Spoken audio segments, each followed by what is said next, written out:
নমস্কার বন্ধুরা, বেঙ্গলি সিনেটেলি গসিপে আপনাদের স্বাগত। আশা করি সবাই খুব ভালো আছেন, সুস্থ আছেন।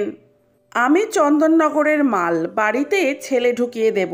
কিছু বছর আগে এমনই এক উক্তি করেছিলেন প্রয়াত অভিনেতা রাজনীতিক তাপস পাল, এবং সেই উক্তির কারণে মারাত্মক কটাক্ষের মুখে পড়তে হয়েছিল তাকে। বলা ভালো, এই উক্তি তার ধবধবে সাদা জামায় কালো কালির দাগ ফেলে দিয়েছিল। কিন্তু জানেন কি, যারা তাপস পালকে কাছ থেকে চেনেন তারা বলেন অমন সরল সাধারণ ছেলে নাকি আর হয়ই না। এই বিতর্কিত মন্তব্যটির জন্য নাকি শেষ নিঃশ্বাস পর্যন্ত আক্ষেপ করেছিলেন তাপস পাল। তার স্ত্রী নন্দিনী পালের বক্তব্য তাকে উস্কানো হয়েছিল। এই তাপস পালের বাবা ছিলেন পেশায় এক নামী চিকিৎসক, কিন্তু সেই পরিচয় নিয়ে বাঁচতে চাননি তাপস পাল। অভিনয়কে ভালোবাসতেন ছোট থেকেই। থিয়েটারে হাতেখড়ি অনেক ছোট বয়সে। দেশের বিভিন্ন রাজ্যে ঘুরে ঘুরে লেখাপড়া করেছিলেন তিনি। দিল্লিতে থাকাকালীন এক দারুণ ঘটনার সম্মুখীন হয়েছিলেন দাদার কীর্তির কেদারনাথ। তরুণ মজুমদার পরিচালিত দাদার কীর্তি ছবিতে কেদারনাথের চরিত্রেই দেখা গিয়েছিল তাপস পালকে।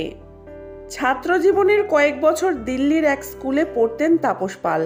সেই সময় মাসির বাড়িতে থাকতেন তিনি, সেখান থেকেই স্কুলে যাতায়াত ছিল তার। অভিনয়কে ভালোবাসতেন। রোজ সকালে উঠে পাশের এক গোয়াল থেকে দুধ আনতে যেতেন কিশোর তাপস। লম্বা লাইনে দাঁড়িয়ে থাকার পরই মিলত খাঁটি গরুর দুধ। সেই লাইনে তার সঙ্গে একদিন আলাপ হয়েছিল জয়া ভাদুরী থুরি, অমিতাভ বচ্চনের স্ত্রী, বিখ্যাত অভিনেত্রী এবং রাজনীতিক জয়া বচ্চনের দাদুর সাথে। তাপস পাল তার পরিচয় জানতেন, কারণ তিনি মাসির বাড়ির পাড়াতেই থাকতেন। তাকে সেই দুধের লাইনে দেখতে পেয়ে তাপস বলেছিলেন, এ কি দাদু, আপনি? জয়া দিদি কেমন আছেন? দূরদর্শনকে দেওয়া এক সাক্ষাৎকারে তাপস পাল বলেছিলেন সেই ঘটনার কথা। বলেছিলেন, এরপর থেকে জয়া দিদির দাদুর সঙ্গে প্রায় রোজই আমি গরুর দুধ কেনার লাইনে দাঁড়াতাম। আমার তখন দুচোখ ভর্তি অভিনেতা হওয়ার স্বপ্ন। জয়া দিদি পুনে ফিল্ম ইনস্টিটিউটে পড়তেন। তার দাদুর থেকে জানতে চাইতাম সেখানে কেমন পড়াশোনা হয়, জয়া দিদির কতখানি উপকার হচ্ছে, এই সব। তারপর দিল্লি ছেড়ে কলকাতায় চলে আসেন তাপস পাল। তরুণ মজুমদারের সঙ্গে দেখা হয় তার। টালিগঞ্জের NT1 স্টুডিওতে তাকে নিয়মিত যাতায়াত করতে নির্দেশ দিয়েছিলেন তরুণ মজুমদার। অডিশন নেননি, তাপসকে দূর থেকে লক্ষ্য করতেন গুণী পরিচালক। তারপর তাকে দাদার কীর্তিতে কেদারনাথের চরিত্রে অভিনয় করার প্রস্তাব দিয়েছিলেন। মোড় ঘুরে যায় তাপস পালের জীবনের, আর পিছন ফিরে তাকাতে হয়নি।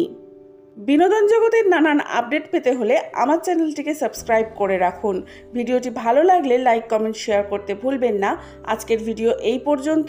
ভালো থাকবেন, সুস্থ থাকবেন। দেখা হবে পরবর্তী ভিডিওয়। ততক্ষণের জন্যে টাটা।